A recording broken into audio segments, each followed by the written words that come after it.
Se você tem a sua Bíblia, pode abrir. Vou te dar uma ideia para onde abrir. E depois, em alguns minutos, eu já te aviso. Mas vai ser em Efésios capítulo 5. Você pode notar que eu tenho um novo aparelho no meu rosto, esses óculos. Não é para estar dentro da moda, são realmente prescritos. Alguém perguntou, é para aparência? É para ficar legal? Eu falei, não sabia que as pessoas faziam isso pela aparência. Enfim, eu peguei eles algumas semanas atrás e eu falei, uau, essa é a aparência de todo mundo. Esse é você? Meu oculista me perguntou, então, você está dirigindo à noite? Sim. E ele disse, minha esposa disse, devemos estar nervosos? E ele disse, sim.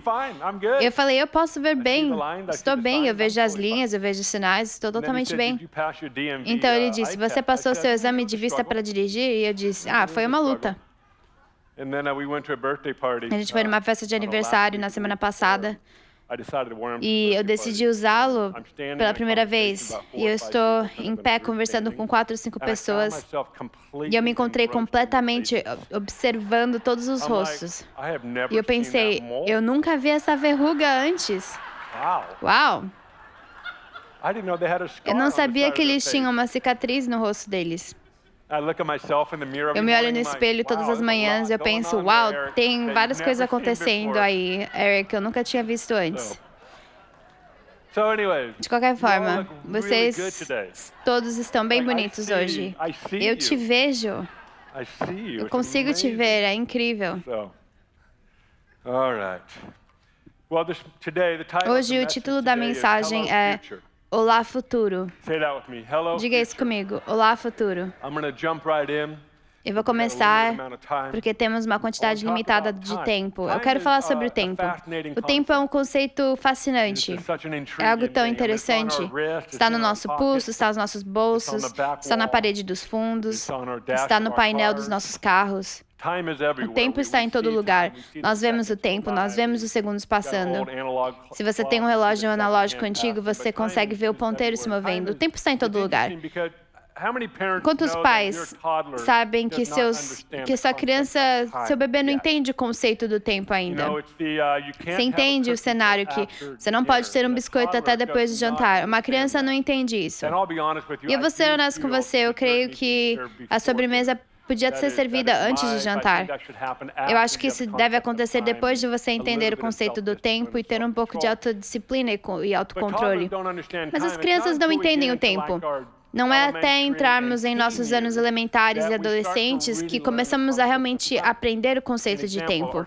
Um exemplo é que nos nossos sistemas escolares, eles reforçam isso. Se você não estiver na classe ao tempo, no horário, você vai estar atrasado. E se você tem muitos atrasos, você vai ser suspenso ou eles te dão algum castigo. O pior cenário seria que você seria expulso. Então, até os sistemas escolares, eles reforçam esse conceito de tempo. Você precisa entender que isso deve ser feito até esta hora e desta hora. Então, é muito importante que você aprenda o conceito do tempo naqueles anos, porque ao entrar em seus 20 anos, se você não tiver um conceito de tempo, pelo menos básico, será muito problemático para você quando você deixa de pagar suas contas a tempo. Vai ser muito problemático quando os bancos estão vindo atrás de você e você diz, bem, eu pensei que eu tinha 1 ano para pagar isso. E eles, não, você deveria ter pago isso 1 ano atrás. Então, eu lembro que quando eu tinha uns 20 anos, eu não estou muito longe disso, mas eu lembro de algumas coisas. Nos meus 20 anos, eu tinha a vida completamente planejada. Eu sabia o que eu queria fazer. E eu não conseguia entender porque as pessoas que estavam mais velhas, uns 40, 50, estavam tão confusas. Eu pensava, por que vocês estão pirando? Apenas fale comigo, eu tenho a minha vida planejada, eu vou te ajudar também. Esse é um pensamento clássico dos 20 anos de idade. Eu tenho tudo isso planejado. Para alguns de vocês é mais cedo ou mais tarde que vocês veem que não é bem assim. Para mim foi quando nós tivemos nossos 2 filhos. Não tem outros filhos, só esses 2. Os nossos únicos 2 filhos. Isso soa bem estranho. Você nunca sabe. Enfim, quando nós tivemos os nossos filhos, quando eles chegaram a uma certa idade, eu percebi que você não consegue mais controlar o que eles fazem. Aí você começa a entrar nos seus 30 anos. Duas coisas acontecem com você. Uma é a realidade te atinge, ou a vida te dá um golpe. E você começa a dizer, todos esses anos que eu tinha em meus 20 anos, eu não tenho certeza se qualquer um deles vai funcionar. A vida acontece, responsabilidades, expectativas, todas as exigências. Então, em seus 30 anos, toda essa ideia de estar no comando meio que desmorona. Vai embora. Você pensa, cara, agora eu entendo porque as pessoas nos anos 40 e para cima estão apenas segurando a sua vida. Você está lentamente se aproximando disso. Alguns dias você se esforça para voltar aos seus 20 anos e outros dias você diz, não, vou desistir mesmo, eu apenas vou continuar. E esse é o seu objetivo da vida. E aí você entra aos seus 40 anos. Eu tenho 42 anos, então eu estou nessa casa dos 40. Eu estou percebendo que os pensamentos que estão vindo à minha cabeça, que nunca existiram antes de eu completar 40 anos. De acordo com a expectativa de vida média de um homem americano, é que eles vão viver até 70 anos de idade. Esse pensamento veio para mim, na minha mente, eu pensei, estou no meio do caminho. Na verdade, estou na metade do caminho. Eu não consigo nem pensar muito quanto tempo que eu tenho na minha vida. Mas nos seus anos 40, você começa a perceber, uau, quem sabe quanto tempo mais eu tenho? É assim, não te controla. Você está acordando todas as manhãs dizendo, oh meu Deus, não. Você está apenas ciente disso. E agora, eu não estou na casa dos 50, mas eu convivo bastante com pessoas que têm 50 e 60 anos. Em seus 50 anos, você começa a pensar, ok, eu não tenho muito tempo sobrando. Você começa a pensar no contexto. Estou no flor da idade. Quanto tempo ainda tenho disso? Algo começa a acontecer aos seus 50 anos, você começa a não se importar com o que as pessoas pensam. Você não está totalmente lá. Mas você pensa, sabe de uma coisa? Tenho 50 anos. Eu vivi a vida meio século agora. Eu não me importo com a sua opinião. Isso só começa. Agora eu aprendi que quando você atinge cerca de 60 anos, eu observei isso no meu pai, observando o Chris Vallotton, e o Danny também está batendo duro nisso agora. É isso? Você está pronto? Eu não me importo com o que você pensa sobre mim. Essa coisa está super viva. Eles falam no Twitter, Instagram, Facebook. Na verdade, eu acho que eles fazem isso porque eles amam a resposta que provocam. Isso realmente bate em você aos seus 60 anos. Não me importo com todas as suas opiniões, eu farei o que eu quiser fazer. Essa é a minha observação, claro, do pensamento das pessoas de 60 anos. Então, quando você chega aos 70 e 80, honestamente, aos 50 e 60, tipo, eu só quero ir para o céu, eu espero chegar lá. Agora, eu aprendi que 70 e 80 é praticamente a mesma coisa. Tanto quanto, sim, eu só quero chegar lá. Eu vou passar a eternidade com Jesus. Uau, quando você atingir 90 anos, eu já notei isso, você começa a pensar, quantos aniversários mais eu terei? É interessante que toda idade tem uma percepção diferente do tempo. Nós olhamos para isso de uma maneira muito diferente, mas uma coisa que sabemos é que não podemos fazer mais tempo. Você não pode acelerar, você não pode multiplicar, você não pode nem recuperar o tempo. Então, isso nos leva ao nosso fascínio pela viagem no tempo. Nós amamos a ideia de viajar no tempo. Eles dizem que quando saímos e quando você vê o sol hoje, a luz que você sente e vê, na verdade, já tem 8 minutos e 20 segundos de idade.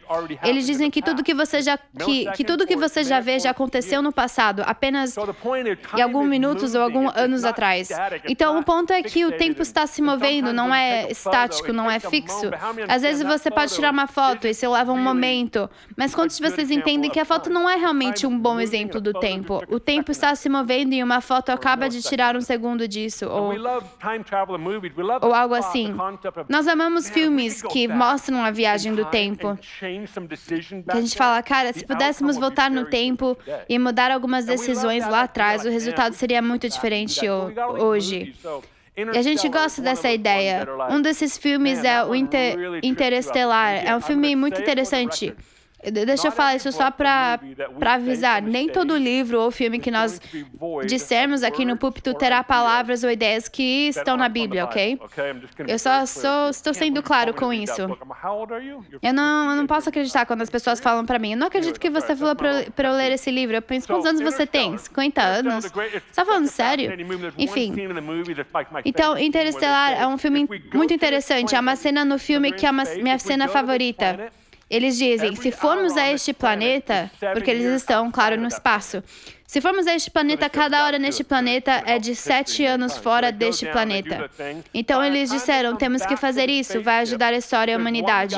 Então eles descem e fazem as suas coisas. Quando eles voltam para a espaçonave, tem um cara esperando na espaçonave. Ele é 23 anos mais velho agora do que quando eles saíram 4 horas antes. Eu penso, eu não sei se isso é verdade, mas é um conceito interessante de se pensar.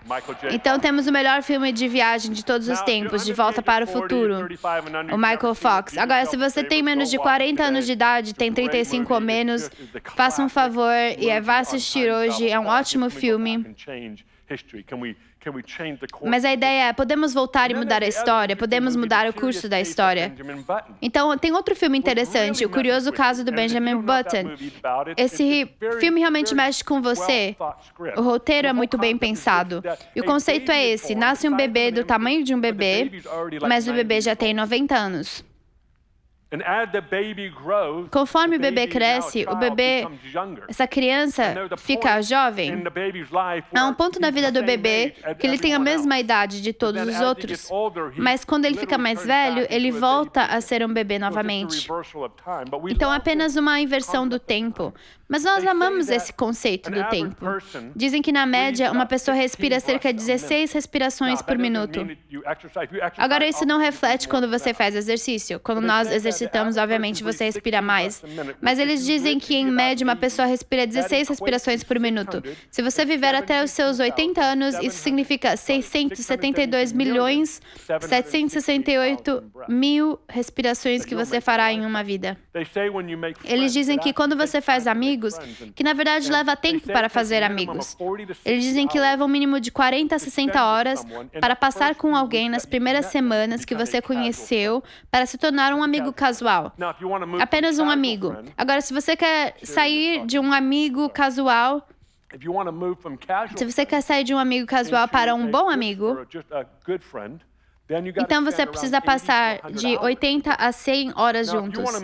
Agora, se você quer mudar de um amigo para melhor amigo, eles dizem que você precisa gastar 200 ou mais horas juntos. Agora, eu não quero criar ninguém estranho aqui na igreja. Se alguém não quer passar tempo com você, essa é a sua mensagem para recuar. Só que fique claro, mas o ponto é esse, leva tempo.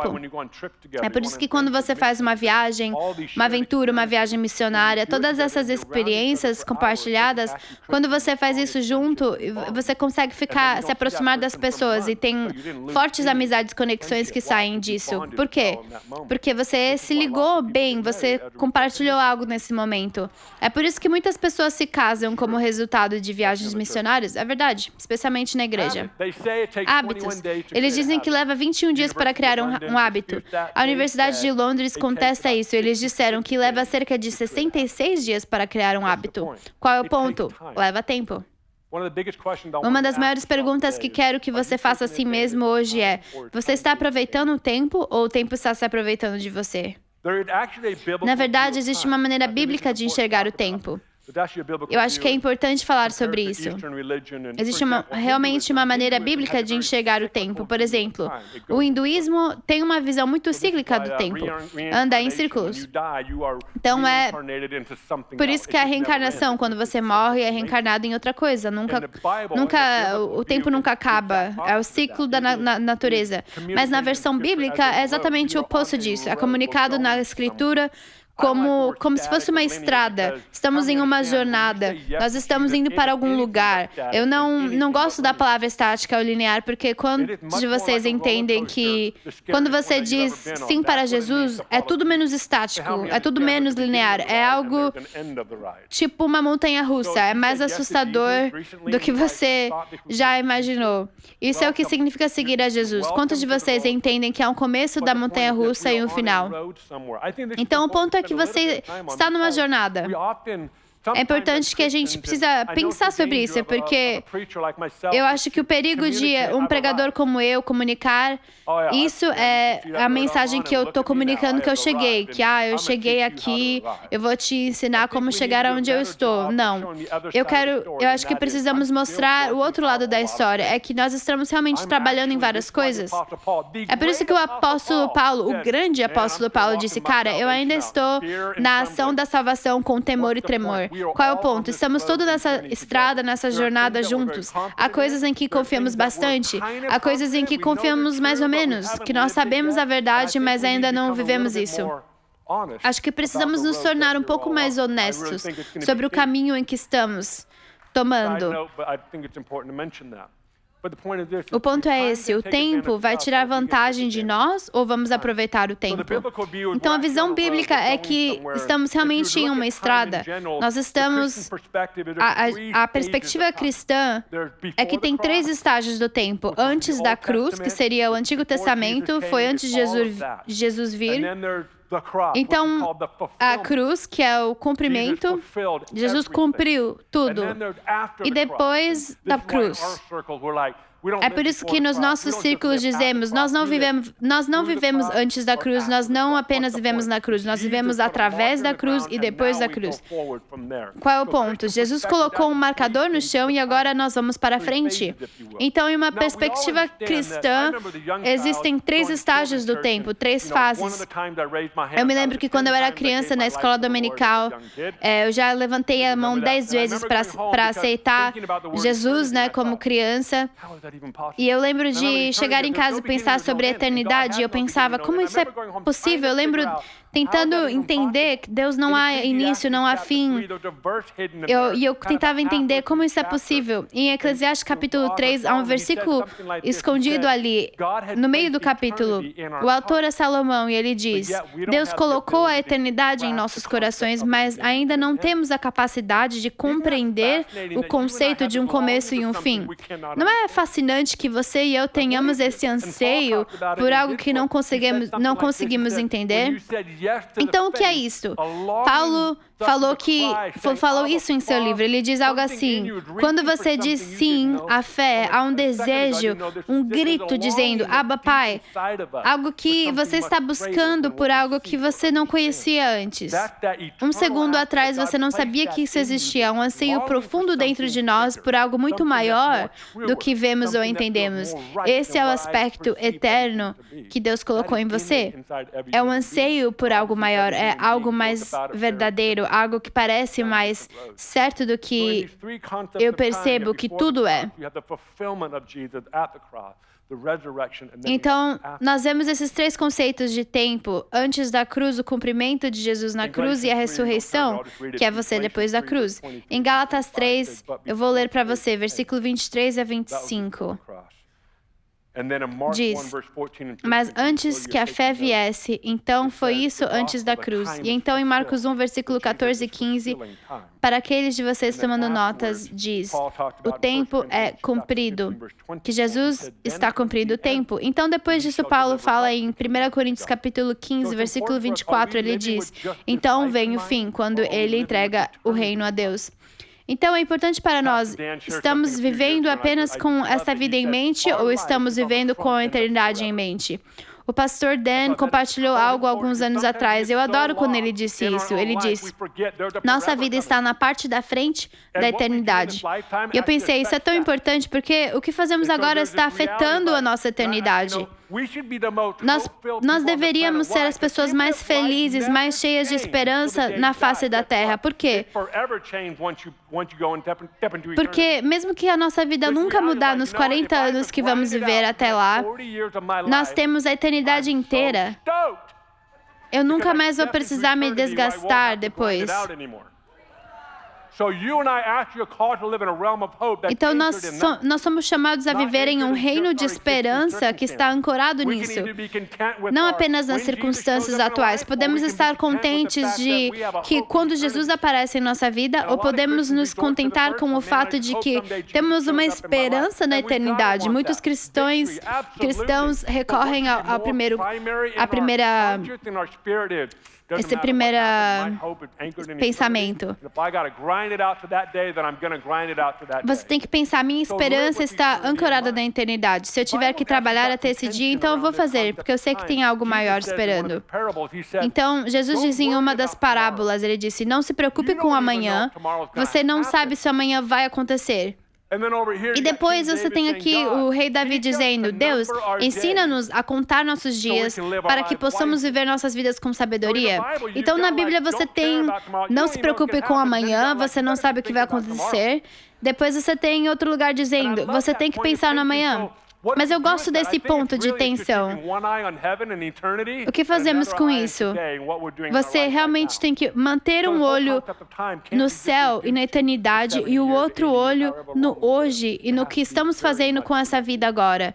Então, todo esse conceito de tempo não pode ser reduzido a 70, 80 anos ou o tempo que vivemos. Tem que estar conectado à eternidade. Efésios capítulo 5. Versículo 15.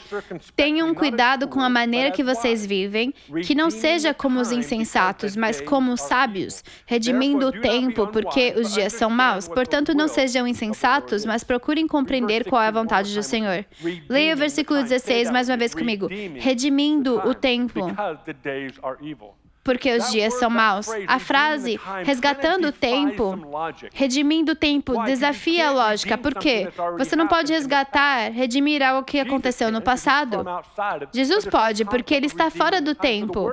Mas todo esse conceito de resgatar o tempo, a palavra redimir aqui, na verdade, significa, como nós entendemos hoje, é que realmente redimir. Porque existem duas palavras gregas para tempo, cronos ou kairos. Cronos é onde obtemos nossa palavra cronológica, 1990, 1991, 1992. É a linha do tempo cronológica. E aí, aqui nessa passagem, nós vemos cronos. A palavra tempo nessa passagem é, na verdade, kairos. Isso significa o momento oportuno no tempo. O cenário para essa afirmação, resgatando o tempo, é definido no contexto que vivemos nos dias maus. Então, Paulo está realmente comunicando aqui é que nós vivemos em dias maus. Que pessoas que estão tentando promover essa agenda, que estão tentando influenciar esses pensamentos malignos. Mas Paulo está dizendo, calma aí, peraí, você e eu como crentes somos ancorados em outro reino, precisamos entender que há momentos de kairos para que retiremos dos malvados e conseguimos e possamos avançar o reino. Deixa eu simplificar, tem duas pessoas no planeta, as pessoas que querem a agenda do mal e as outras pessoas que querem avançar o reino. Paulo está dizendo, qual que você quer fazer? Vamos resgatar o tempo e tomar esses momentos de oportunidade para redimir o tempo para o reino dos céus ser avançado. Então, não viva a sua vida sem querer. Não podemos viver de qualquer maneira, só tentando sobreviver. Há realmente algo em jogo. Eu sei que é difícil para nós. Às vezes, em nossos círculos, nós não queremos dizer que vivemos em dias maus. Tem coisas muito maravilhosas acontecendo no planeta agora. E não é relatado o suficiente. E é por isso, nós falamos sobre a bondade de Deus em 99,99% do tempo. Mas é importante para nós para reconhecer, não dar fé a isso, mas reconhecer que vivemos em um tempo ruim. Que o nível de insanidade que está acontecendo apenas na cultura americana é inacreditável. Você pode ser sugado para esse mal, ou você pode dizer, sabe de uma coisa? Eu vou para o Kairos agora mesmo e vou ajudar a avançar o reino dos céus. O tempo é importante. Então, o tempo está tirando vantagem de você ou você está aproveitando o tempo? O que é fascinante, quando você estuda a palavra tempo nas Escrituras, há muita ênfase nisso. Quando você fala com Deus sobre o tempo, as pessoas na Bíblia dizem, Deus nos dê sabedoria. Não foi apenas, Deus nos diz quanto tempo falta. Mas foi assim, Deus, me dá sabedoria para utilizar bem o tempo.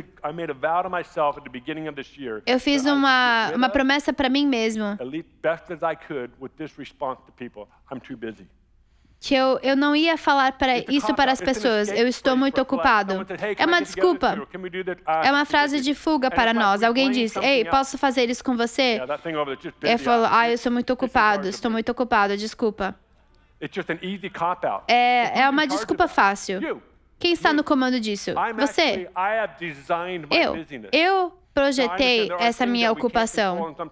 Agora, eu entendo que existem algumas coisas que não podemos controlar, mas eu quero dizer, você colocou a sua agenda assim. Esse ritmo é seu, entendeu? Você está no comando disso. Então, eu acho que um dos desafios, especialmente na cultura ocidental, é que nós somos sugados por tantas coisas. Você já notou? Você vai orar e 30 segundos você pensa, nossa, agora eu estou no Instagram, do nada. Você já percebe que você não consegue terminar um filme inteiro sem olhar para o seu telefone? Ok, olha, isso é o que todo mundo está fazendo lá fora. Você tem esse síndrome de estar por fora, o FOMO. Alguns de vocês não entenderam isso. FOMO é o Fear of Missing Out, que é o medo de estar por fora. Eu estou te ajudando. Eu posso ver suas caras agora, seus rostos. Vocês estão confusos. Eu consigo ver vocês ali atrás também.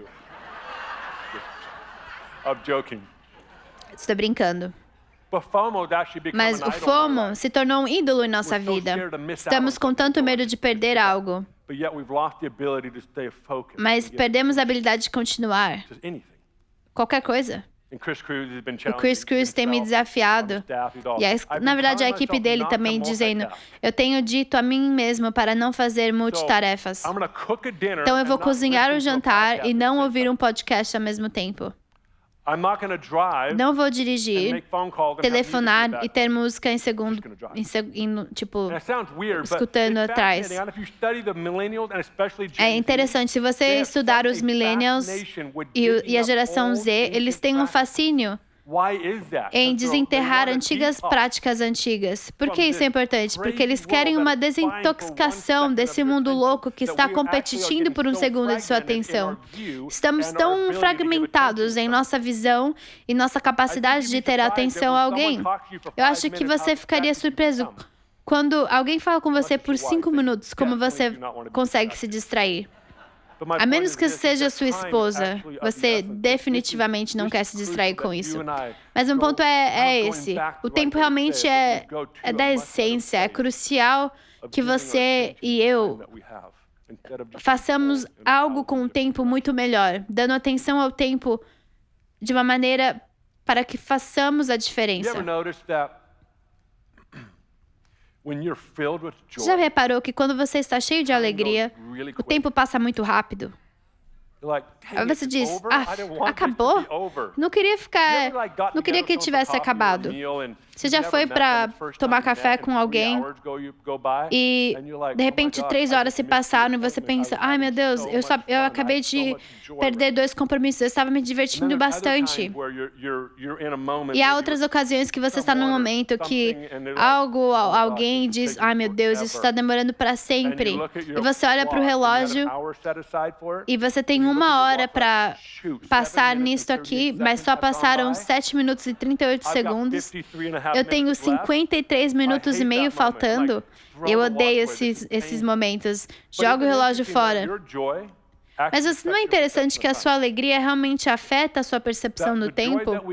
A alegria que levamos realmente muda nossa visão do tempo. Não acelera. Na verdade, não vai fazer nem mais devagar. É apenas a nossa própria percepção disso. Eu acho que é interessante que o Senhor fala, entre no gozo do Senhor. Eu não estou dizendo, você precisa trazer alegria na sua vida. Não é isso, eu entendo isso. Mas há coisas em nossas vidas que não servem para lhe causar alegria. Mas será que você consegue mudar a sua perspectiva para que possa trazer alegria? Você acha que Jesus foi para a cruz e disse, cara, eu estou tão feliz, bom, tipo assim, vai ser ótimo. Na verdade, na Escritura, Hebreus disse que a alegria diante dele fez com que ele suportasse a cruz. Então, de alguma forma, Jesus olhou para aquele momento e pensou, Isso não parece ser divertido, mas eu acho que ele pensou, há uma alegria, isso vai trazer alegria. E Jesus baixou os olhos e dirigiu o rosto para Jerusalém. Agora, se Jesus pudesse fazer isso na face da morte, eu acho que nós conseguimos fazer isso na nossa vida. Nós precisamos achar alegria no que estamos fazendo, em vez de gastar o tempo reclamando. Eu realmente não acho que fomos desenhados para entrar em círculos. Eu vou tomar uma liberdade aqui. Eu tenho quase 60 anos. Não, estou brincando. Estou chegando perto dos 50. A religião oriental diz que você apenas vai em círculos ou ciclos na vida. Eu realmente acho que não fomos projetados para fazer isso, porque temos a fé que não entra em círculos. Estamos indo em algum lugar. Nós temos uma esperança. Tem duas pessoas na Escritura que eu quero destacar. Gideão e Moisés, alguns dos maiores homens que já andaram na face da terra. Mas suas histórias são realmente interessantes. Moisés está no livro de Êxodo e Gideão está no livro de Juízes. Agora, Juízes é um dos livros mais assim, sem esperança e descorajador de toda a Bíblia. Eclesiastes é meio ali, mas não é tão ruim assim. Mas é doloroso. Mas o que é doloroso é a quantidade de reis mal, né, que governaram de uma maneira ruim. E muitos deles tiveram a oportunidade de mudar e se arrepender. E Deus se apresentaria e falava assim, se você se arrepender, eu tomarei isso, eu farei isso. Mas acontecia tantas vezes. Mas tem uma outra história nesse livro, que Deus está procurando pessoas para que Ele possa redimir e salvar uma nação. E Gideão foi uma dessas pessoas.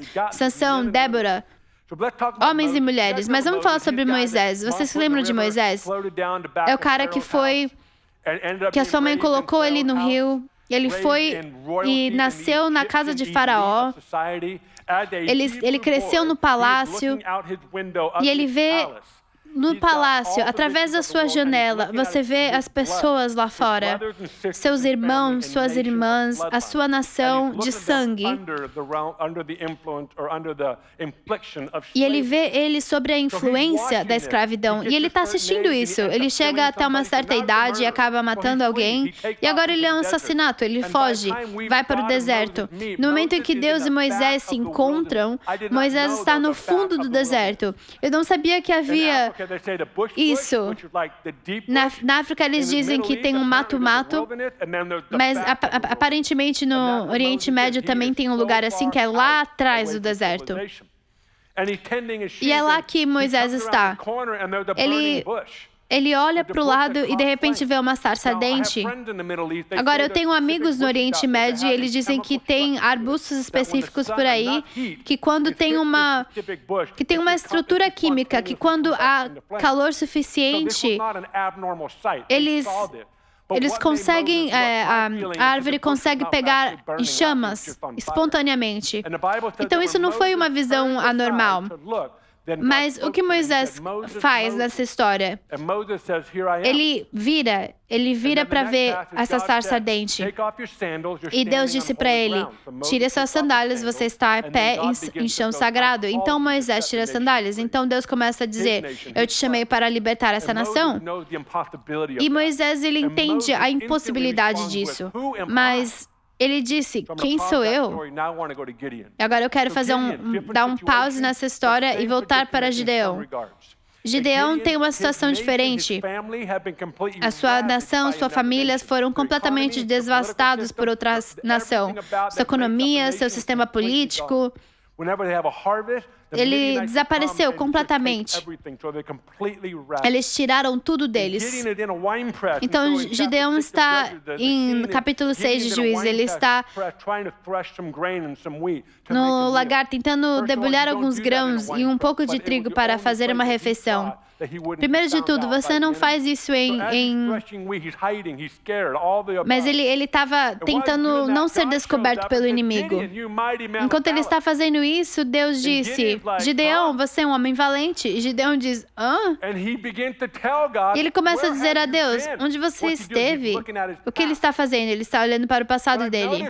O que eu notei é que parece que tem duas respostas gerais, que quando Deus chega na vida das pessoas. Você não sabe o que está acontecendo aqui. Você não sabe quem eu sou. Você não conhece a minha história. Você não conhece a dor em que estou lidando. Essa é uma resposta clássica ao chamado de Deus. O outro é, olhe para o meu passado. É muito ruim. Não é interessante que na face do que Deus está te chamando, ou você se torna olhando para si mesmo, ou você fica apontando para o seu passado. Agora, quando Deus está te dando uma palavra profética sobre a sua vida, Ele não está te falando, olha, te chamei para as nações, para mudar as nações. E Ele não olha e fala assim, olhe para o lado e diz, acho que podemos conseguir chegar lá. Não, não é assim. Deus já está no seu futuro. Ele diz, ei, você é um homem valente. Ele não tem muita empatia e compaixão para Moisés e Gideão. Ele não tem empatia com eles, ele não tem compaixão. Eu acho que às vezes Deus não dá empatia ou compaixão, porque se ele fizesse, teria várias desculpas e razões para ficar parado. Alguns de vocês pensam, Deus, você não pode ter alguma compaixão? Não, ok, Deus, Ele é o autor da empatia, mas às vezes Ele não dá isso, porque se Ele dá isso para você, você fica parado na sua vida. Então, às vezes, é por isso que Ele está no seu futuro e Ele diz, seu poderoso homem valente, porque Ele está de pé, Ele vê o seu futuro, Ele te vê como se você estivesse no futuro. Ele diz, escute, se você vier, você vai descobrir que você realmente é um homem valente. Mesma coisa com Moisés. Moisés, eu te chamei para libertar uma nação. Moisés, ele fica todo introspectivo. Deus, tal, não posso ser isso. Mas Deus fala, mas eu sei que você vai mudar uma nação, porque eu estou aqui e eu vejo isso. Como o autor de tempo, ele consegue ver o começo e o fim. E alguns de vocês sabem que Deus está tentando falar com você sobre o seu futuro, mas você está com muito medo até de se mexer. Ele está de pé dizendo, venha a mim. Diga comigo, olá futuro, prazer em conhecê-lo. Diga comigo, olá futuro, eu não tenho medo de você. Por que você não fica de pé?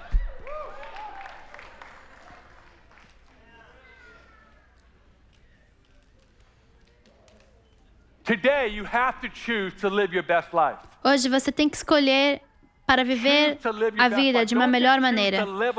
Não escolha apenas para viver, mas escolha viver a sua melhor vida possível. Feche os seus olhos, nós vamos orar. Eu tenho mais um culto. Espírito Santo, eu peço que hoje as pessoas possam perceber que o futuro é algo que você já planejou, algo que você já chamou eles para ter. Não há razão para ter medo disso. Na verdade, queremos que nosso futuro esteja nas suas mãos. Eu oro para as pessoas que estão aqui hoje, que perceberam que você chamou eles para frente. Eu oro para que você dê esperança para eles e uma paixão incrível, um fogo dentro dessas pessoas. E todos disseram, amém.